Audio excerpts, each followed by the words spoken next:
தேர்தல் கூத்துக்கள். ஒரு ஓட்டுக்கு இப்போ 2000 ரூபா பணம் கொடுக்கறதுக்கு திமுக தயார். அதிமுக 2 லட்சம் ஓட்டுக்கு 40 கோடி ரூபா தொகுதி கொடுப்பதற்கு திமுக இப்போ கவர் எல்லாம் போட்டு ஒட்டி ரெடியாக இருக்குது. பேர் எழுதி வச்சாச்சு. திமுக எவ்வளியோ அதே வழி அதிமுக, அதிமுக எவ்வளியோ அதே தான் தமிழக வெற்றிக்கழகம். சட்டசபையில் பலமுறை சண்டை போட்டிருக்காரு. அப்போ திமுக அதை ரசிக்கலை. திமுக எப்போ அடுத்த தேர்தலில் வேல்முருகனை கழட்டி விட்டுன்னு முடிவு பண்ணிட்டாங்க. திரிஷாவை பொறுத்த வரைக்கும் முதலமைச்சர் நாற்காலிக்கு வந்த பிறகு தான் அந்த அம்மா வரும்.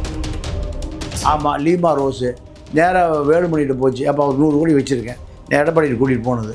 நேராக எடப்பாடிகிட்ட கூட்டிகிட்டு போனாங்க. அந்த அம்மாவுக்கு லால்குடியை கொடுத்துட்டாங்க. இப்போ லால்குடி கூட சந்தோஷமாக இருக்கான். இந்த ஃபார்முலாவை திமுக முதல்ல செஞ்சுது. இப்போ யார் செய்கிறா? அதிமுக செய்யுது. இப்போ விஜய் செய்யுது. வன்னியர் வாக்கு பூரா திமுக விட்டு வெளியேறிடுச்சு. 87 72 ஒரு கூட்டணி வச்சாங்க. காந்தியோடையும் சபரீஷங்கோடையும் கூட்டணி. இப்போ அந்த அம்மா சாவு விட்டுட்டுருக்கு. யார இந்த பெரிய மனுஷன் நம்பி போய் இந்த 30 கோடி திருப்பி கொடுத்துட்டு 150 கோடி அந்த பக்கம் வாங்கிட்டாங்க. இப்போ திமுகவுக்கு பிரச்சாரம் பண்ண போறாரு ராமதாஸ். ஆமாம், கண்டிப்பாக யார் களை இறங்கிடுவார். கண்டிப்பாக கைத்தாங்கள பிடிச்சிட்டு போவாங்க. திமுக சபரீஷன் பார்த்தாரு, நான் 100 கோடி கொடுக்குறேன், 30 கோடி திருப்பி கொடுத்துருங்க. உடனே சசிகலா போனோம், அம்மா இந்த பணத்தை வாங்கிட்டு போமா. சசிகலாவை நடு ரோட்டில் விட்டுருச்சு. இப்போ சசிகலாட்ட கூட்டணிக்கு ஆளே இல்லை. புதிய சிந்தனை நேயர்களுக்கு வணக்கம். இன்றைய சிறப்பு நேர்காணலில் நம்மழிந்திருக்கும் சிறப்பு விருந்தினர் மூத்த பத்திரிகையாளர் திரு தமிழா பாண்டியன் அவர்கள். வணக்கம். வணக்கம். எப்படியா இருக்கீங்க? நல்லா இருக்கேன். 2026 சட்டமன்ற தேர்தல் சூடு பிடிச்சிருக்கு. இப்போ திரு விஜய் அவர்கள் பெருசாக எதிர்பார்த்தது பார்த்தீங்கன்னா கூட திரிஷாவும் வேட்பாளர் நிற்பான்னு எதிர்பார்த்தது. திரிஷாவுக்கு வாய்ப்பு இல்லையா அப்படியா? இல்லை 2 தொகுதி எதுக்கியா விஜய் நிற்கிறார்? ஒருவேளை ஒரு தொகுதியை ஜெயிச்சாவோட அதை ராஜினாமா போட்டு திரிஷா நிற்க வைக்கலாம் ஐடியா போட்டார் அப்படியா? அதாவது திரிஷாவை பொறுத்த வரைக்கும் முதலமைச்சர் நாற்காலிக்கு வந்த பிறகுதான் அந்த அம்மா வரும். ஓ, அது வரைக்கும் நீங்கள் ஆஃப் த கேமரா தான். அதாவது வெயில் புயல் சுனாமியில் அந்த அம்மா அலையாது. அந்த அம்மா பொறுத்த வரைக்கும் கேரவன் வேன் இருந்தால் மட்டும்தான் அந்த அம்மா வரும். கேரவன் வேனை விட்டு கேரவன் வேனுக்குள்ளே வெயில் அடிக்கக்கூடாது. கேரவன் வேனுக்குள்ளே ஏசி இருக்கணும், ஜெல்லுன்னு இருக்கணும். அப்போ தான் அந்த அம்மா வரும். அதனால் முதலமைச்சர் நாற்காலிக்கு வர முடியாதுன்னு அந்த அம்மாவுக்கும் தெரியும், விஜய்க்கும் தெரியும். அடுத்த தேர்தல் வருகிற பொழுது முதலமைச்சர் நாற்காலி விஜய் உட்காருகிற பொழுது நிதியமைச்சராக அந்த அம்மா பக்கத்தில் உட்காரு. ஓ, அதுவரை அந்த அம்மா ஸ்க்ரீனுக்கு பின்னால தான், முன்னாடி வராது. முன்னாடி கிடையாது, பெரிய பெரிய டீலிங் மட்டும்தான். ஆமாம் ஆமாம் ஆமாம். ஓ, ஆனாயா இப்போ தாவேக்கா போட்டிருக்க வேட்பாளர்லாம் பார்த்தீங்கன்னா திமுக இல்லை அதிமுக காரன் ப்ளஸ் பாஜக காரன் உள்ளே வந்திருக்கான ஐயா. இது எப்படியா தெரிஞ்சு போட்டிருக்கான்னு? இல்லை, அவங்கள பொறுத்த வரைக்கும் அது ஒரு திமுக அதிமுகவை போல மாறி போச்சு. ஆமாம், என்னன்னா அவரும் இலவசங்களை கொடுக்க ஆரம்பிச்சிட்டாரு. ஆமாம் ஆமாம். அவரை பொறுத்த வரைக்கும் விஜய் பொறுத்த வரைக்கும் திமுக எப்படி ஏமாத்துதோ, அதிமுக எப்படி ஏமாத்துதோ, எப்படி வசூல் பண்ணுதோ, அதே போல தான் அவரும் அந்த வசூலில் இறங்கிட்டார். அப்புறம் எதுக்கு மாற்று அரசியல் கொண்டு வந்து வராரு? இல்லை, மக்கள் ஏமாந்து அதுக்கு அவர் என்ன பண்ணுவார்? இலவசங்களே தரமாட்டான்னாரு. ஆமாம் ஆமாம். இப்போ போட்டி கொண்டு நீ 2000 நான் 2500 அப்படின்னு கொடுத்துட்டு ஐயா. ஆட்சிக்கு வந்து முதலமைச்சர் எல்லாம் கொடுத்துட்டு இருக்காரா?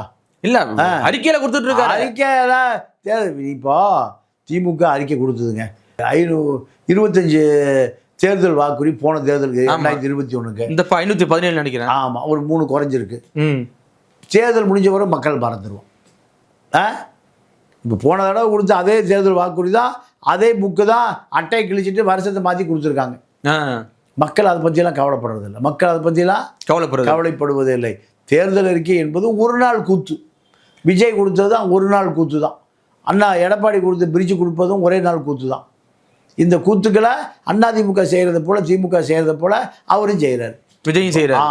இப்போ இல்லை, மக்கள் என்ன அடி முட்டாளே அப்படியா? அப்படிதான் இலவசங்களை அதாவது ஒருத்தன் புதுசாக வர்றான்னா நான் இலவசங்களை தர மாட்டேன்னு சொல்லிட்டு வர்றாள், திரும்ப அவர் வந்து இலவசங்கள் கொடுப்பங்கிறாரு.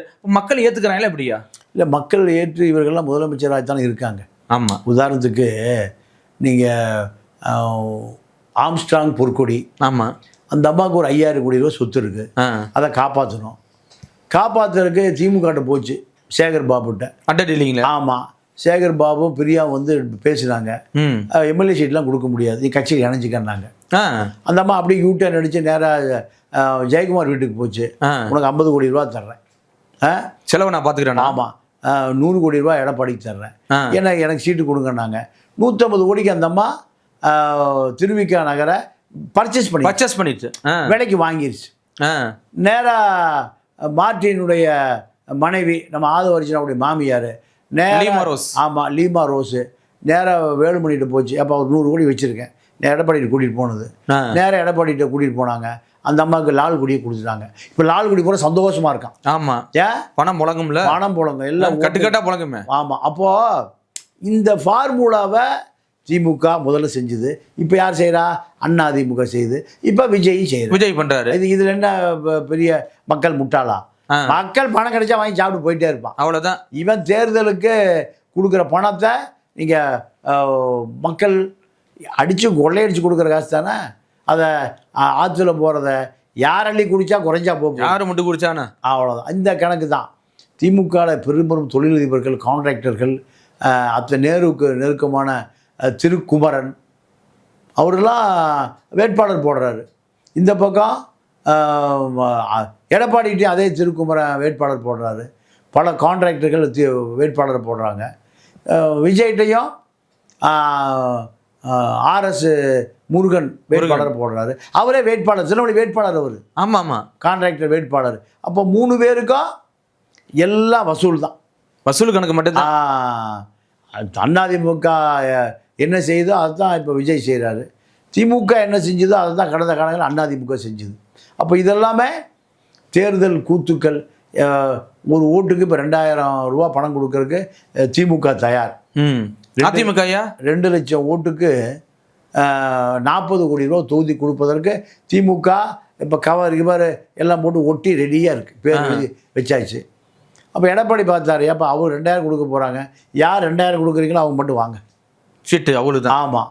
அப்போ வரும்போதே இந்தாங்க உங்களுக்கு ஒரு 10 கோடி ரூபா தேர்தல் நிதி, ஒரு 40 கோடி நான் செலவு பண்ணிக்கிறேன், ரைட், நீங்கள்லாம் வேட்பாளர், யூஆர் செலக்டட். விஜயம் இப்போ வசூல் தான். அப்போ திமுக எவ்வளியோ அதே வழி அதிமுக எவ்வளியோ அதே தான் தமிழக வெற்றி கழகம். ஏன்னா 2 டிவிக்கே வருது, தமிழர் வாழ்வுரிமை கூட்டணி, தமிழர் வெற்றி கழக கூட்டணி. அப்போ 2 டிவிக்கே, ஒரு டிவிக்கே அண்ணன் வேலுமுருகன் உடச்சி வெளியே போயிட்டார். வெளியே போன பிறகு வன்னியர் வாக்கு பூரா திமுக விட்டு வெளியேறிடுச்சு, எல்லாம் அதிமுக போயிடுச்சு. ஏன்னா அன்புமணி அங்கே இருக்கார், வேல்முருகன் திமுக உடச்சி வெளியே வந்துட்டார். அப்போது சசிகலாவும் ஐயா ராமதாஸ் 87ம் 72 ஒரு கூட்டணி வச்சாங்க. ஆமாம், இடையில ஐயாவை கூட்டிகிட்டு போகிறக்கே 2 பேர் வேணும், கைத்தாங்கலாக கொண்டு போகணும். கட்சியே மாங்கிட்ட போயிடுச்சு. இவர் இப்போ இருக்கிறதே கைத்தாங்கலாக போகிற சுசீலா அம்மா தான் இருக்குது. ஆமாம், சுசீலா அம்மாவும் சசிகலாவும் தான் கூட்டணி. இந்த கூட்டணியில் ஐயாவுக்கு பணத்தை பூரா பொட்டியை உடைச்சி பையன் எடுத்துகிட்டு போயிட்டான், எனக்கு பஸ்ஸுக்கே காசு இல்லை, இந்தாங்க 30 கோடி வச்சுக்கங்க. இன்னையா 300-400 கோடி டீலிங்கில் போனது இன்னைக்கு 30 கோடியில் வந்து நிற்கிது. ஆமாம், இப்போ மகன் முழுசாக எல்லாத்தையும் கட்சியில் எடுத்துகிட்டு போயிட்டார், 30 கோடியில் வந்து நிற்கிது. அப்போ திமுக சபரீசன் பார்த்தாரு, நான் 100 கோடி கொடுக்குறேன், 30 கோடி திருப்பி கொடுத்துருங்க. உடனே சசிகலா போனோம், அம்மா இந்த பணத்தை வாங்கிட்டு போமா, எனக்கு பெரிய கூட்டணி வந்துருச்சு, பெரிய டீலிங் வந்துச்சு, உங்களை நம்பித்தாலேயே நான் பல தொகுதிகளில் வேட்பாளரையே போட்டேன், இல்லைம்மா எனக்கு உங்கள் கூட்டணி வேண்டாம், எனக்கு காந்தியோட நான் கூட்டணி, காந்தியோடையும் சபரீசன் கூடையும் கூட்டணி. இப்போ அந்த அம்மா சாபம் விட்டுட்டுருக்கு. யார இந்த பெரிய மனுஷன் நம்பி போய் என்னை நடுத்தரில் விட்டார. அப்போது சுசீலா எதை முடிவு செய்கிறதோ அதுதான் கூட்டணி, இறுதி முடிவு. இந்த 30 கோடி திருப்பி கொடுத்துட்டு 150 கோடி அந்த பக்கம் வாங்கிட்டாங்க. இப்போ திமுகவுக்கு பிரச்சாரம் பண்ண போறாரு ஐயா ராமதாஸ். ஆமாம், கண்டிப்பாக களை இறங்கிடுவார். கண்டிப்பாக கைத்தாங்கள பிடிச்சிட்டு போவாங்க. அன்புமணி எதிர்த்து இப்போ ஐயா பிரச்சாரம் பண்ண போறாரு, கடுமையாக பிரச்சாரம் பண்ண போறாரு. திமுக பர்ச்சேஸ் பண்ணிருச்சு. திமுக பர்ச்சேஸ் பண்ணாத ஆள் எங்கேயாவது உண்டா? அது உண்மைதான். எடப்பாடியே கடந்த காலத்தில் பர்ச்சேஸ் பண்ணி வச்சிருந்தது, இப்போதான் ரிலீஸ் பண்ணியிருக்காங்க. அப்போது ஏன்னா திமுக ஆட்சி காலத்தில் அதிமுக அமைச்சர்கள் மீது எந்த வழக்கும் போடவே இல்லையே. கண்டிப்பாக கடந்த காலத்திலையா துபாயில் வச்சு 10,000 கோடியை சபரீசன் வசூல் பண்ணிட்டார். இப்போது ராமதாஸை திமுக பர்ச்சேஸ் பண்ணியிருக்கு, சசிகலாவை நடு ரோட்டில் விட்டுருச்சு. இப்போ சசிகலாட்ட கூட்டணிக்கு ஆளே இல்லை. இப்போ ராமதாஸ் வந்து அன்புமணிக்கு எதிராக பிரச்சாரம் பண்ண போறாரு. பிரச்சாரம் திமுக ஆதரவாக பண்ண போறாரு. வன்னியர் வாக்குகள் திரும்ப திமுக வருமா? அப்படியா? எந்த காலத்துலையும் வராது. ஏன்னா வன்னியர் வாக்குகள் மிச்ச நச்சம் கொஞ்சம் நஞ்சம் இருந்ததை வேல்முருகன் உடச்சிட்டு போயிட்டார். அப்போ முழுக்க முழுக்க ராமதாஸ் ஒன்றா இருந்த காலத்தில் அதிமுகவோடு தான் அவங்க கூட்டணியாக இருந்தாங்க. திமுகவில் ஆளே இல்லை. திமுக தடுமாறி ஜெயிச்சதுக்கு வேல்முருகன் ஒரு காரணம். கண்டிப்பாக வேல்முருகன் ஒரு காரணம். வேல்முருகனுடைய சொரணையுள்ள போராட்டம், அந்த 8 மணி நேர வேலை, டிஎன்பிசியில் எல்லா மாநிலத்துக்கான வேலைக்கு வரலாம், இப்படி பல விஷயங்கள் இருந்தது. ஆமாம், அதெல்லாம் உதயசூரிய சின்னத்தில் வெற்றி பெற்ற வேல்முருகனை எதிர்த்தார். ஆமாம், சட்டசபையில் பல முறை சண்டை போட்டிருக்காரு. அப்போ திமுக அதை ரசிக்கலை. திமுக எப்போட அடுத்த தேர்தலில் வேல்முருகனை கழட்டி விடணும்னு முடிவு பண்ணிட்டாங்க. கழட்டி விடணும் முடிவு பண்ண பிறகு வன்னிய மக்கள் திமுகவை கழட்டி விடணும் முடிவு பண்ணிட்டாங்க. இப்போ வன்னியர்கள் யாருமே திமுக பக்கம் இல்லை. அப்போது திமுக என்ன பண்ணுது, எப்படியா ராமதாஸை இழுத்தலாம், சுசீலாமாவை இழுத்தா ராமதாஸ் வந்துடுவார், பின்னாடியே வர போறாரு. அவ்வளோதான். இதில் பெரிய சூத்திரமா இருக்குது. இப்போ பிரச்சாரத்துக்கு போகும்போது அவர் ஏதாவது அழுவ போறாரு, ஏற்கனவே மேடையில் அழுதுருக்காரு, எல்லாரும் ஐயோ 87 வயசு மதிக்கிறதுக்கு ஒரு பெரிய அழுவுறாரு அப்படின்னு சொல்லி ஆதங்கப்பட்டாங்க. ஸோ இந்த மாதிரி இந்த டீலிங்கை வந்து திமுக வந்து கடைபிடிக்குமா அப்படியா? கண்டிப்பாக கடைபிடிக்கும். ஏன்னா வன்னியர் வாக்கு திமுகவுக்கு 1% கூட இல்லை. வன்னிய அமைச்சர்களை கூட மக்கள் நம்பருக்கு தயாராக இல்லை. ஏன்னா 10.5 தான் அவங்களுக்கு மெயின் விஷயம். அதிமுக சட்டசபையில் கடைசி தீர்மானத்தை நிறைவேச்சு. இந்த 5 ஆண்டு காலத்தில் திமுக அதை திரும்பியே பார்க்கல. இந்த சூழலில் திமுக எதிர்ப்பு வன்னியர் வாக்கு இதை சரி செய்வதற்காகத்தான் ஐயாவை சுசீலாவை விட்டு சசிகலாவை காலி பண்ணிட்டு சசிகலாவை கூட்டணி உடைத்து கொண்டு சுசீலாவோட திமுகவுக்கு ஐயா வர போகிறார். வன்னியர் வாக்கு வருமா? வரவே வராது. வன்னியர் வாக்கு பூரா எங்கே போயிடுச்சு? மகன்கிட்ட போயிடுச்சு. பொட்டிச்சாவி அவர்கிட்ட போயிடுச்சு. பொட்டியில் இருந்த பணமும் அவர்கிட்ட போயிடுச்சு. வன்னியர் வாக்கம் அவர்கிட்ட போயிடுச்சு. கட்சியும் அவர் பக்கம் போயிடுச்சு. இல்லை, அப்போ தேமுதிக ஒரு சமயத்தில் வன்னியர் வாக்கெல்லாம் பெற்றுருச்சு இல்லையா? இப்போ அந்த பெல்ட் ஃபுல்லாக இப்போ தேமுதிக நிற்க வைக்கவதா திமுக கூட்டணி முடிவு பண்ணியிருக்கு. அப்படிங்கும்போது வன்னியர் வாக்கு திரும்ப கிடைக்க வாய்ப்பு இருக்கா இல்லையா தேமுதிகவுக்கு? எப்படியா? தேமுதிகவில் 2 பேரை தவிர 8 பேர் நாயுடு சாதி வாக்காளர்கள். வாக்காளர்கள் வேட்பாளர்கள் நாயுடு லாபி போயிட்டு இருக்கு. நாயுடு லாபி 8 பேர் நாயுடு தான். ஆமாம், 2 பேரை தவிர மீதி 8 பேர் நாயுடு முன்னேற்ற கழகம். அது அப்போ நாயுடு முன்னேற்ற கழகத்துக்கு வன்னியர் எப்படி ஓட்டு போடுவாங்க? அதானே, வாய்ப்பே இல்லை. ஒரு காலத்தில் ஓட்டு போட்டாங்க. இப்போது தேமுதிகவை பொறுத்தவரை அம்மா மகன் வேட்பாளர் அத்தனை பேரும் 10ல் 8 பேர் நாயுடு முன்னேற்ற கழகம். அப்போ வன்னியர் வாக்கு தேமுதிகவுக்கு விழுகாது, திமுக கூட்டணிக்கு விழுகாது. அது பூரா அப்படியே அதிமுக பக்கம் போயிடுச்சு. இதை மடைமாற்றுவதற்காகத்தான் ராமதாஸை பர்ச்சேஸ் பண்ணியிருக்காங்க. சசிகலாட்டு பிரித்து வாங்கின 30 கோடி அங்கே கொடுத்து இந்த பக்கம் 150 கோடி கேட்டிருக்காரு. எப்படியும் ஒரு 100 கோடி கொடுப்பாங்க. சுசீலாமாவுக்கு கடைசி காலத்துலேயும் வசூல். ஆமாம், சுசீலாமாவுக்கு ராமதாஸுக்கு வசூல் நிற்காது போலையா? கொட்டுது, மழை பணமழையாக கொட்டுது.